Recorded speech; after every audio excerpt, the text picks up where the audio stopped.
Omukoro gwokushitamisa bya Mukama Henry omuntebe nk'omubuurizi w'ekkanisa ya St. Luke Abarangire Church of Uganda aho mu rurembo rwa Mbara obureebezi ninkore gwatandika n'okukora emigyenzo y'ekkanisa.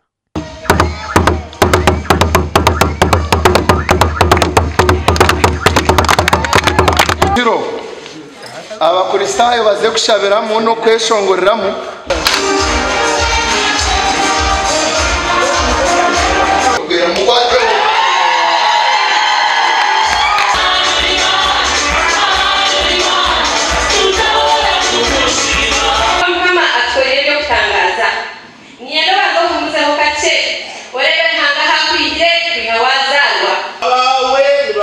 kwanga kurugamu ogo wakwata hamukono abenu we yarugamu akubise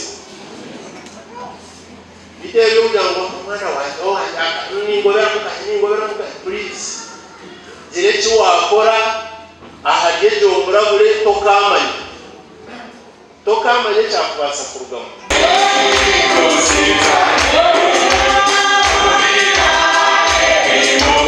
Simarahanga eyigoroho rwijo rw'erizoba kusima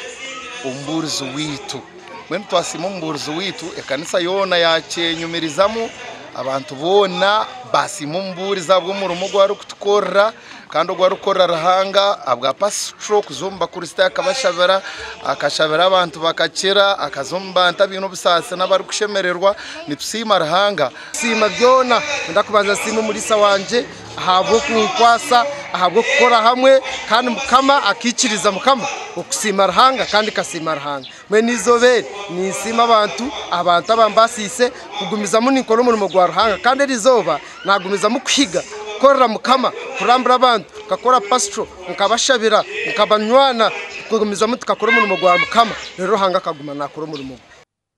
Omugande omuhandiki w'obureebezi wa Nkole Reverend Canon Edson Abasa yahiga abakristayo okwega kusima ebinebindi yabigamba obayebembiremo okushaba ko kusima kwa Reverend Nathan Kabundu omurisa wa Rentanga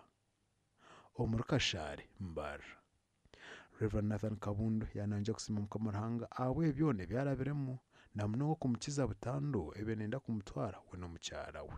Ebindi Reverend Nathan Kabundu yasima no konja kusima Mukama Ruhanga abukoraba omushumo ye namunonge kwatirine no kuburengeri kongo kuchira munonga twabana tureba ngo twena nk'abantu ba Ruhanga nebintu bikurebera Ruhanga rukorera kandi haruho kuba twihire nabwo eco no twabana tusimiraho Reverend Nathan Kabundu konka twena twantusima Ruhanga abo kuba haruho byinje byatukorire ne yarukuba natwiha ebahango na nebice umulisa obwa Nyamuyanja nargayo naza kaberere neja naza harwe hati ndyaho umulisa obwa Rwentanga isima Ruhanga munonga bumurimo mpango kandi umuntu gwankozise kandi Ruhanga nayo bari munonga kandi nabyo nibyo gukora Awa TV West ndisenyomo Gideon.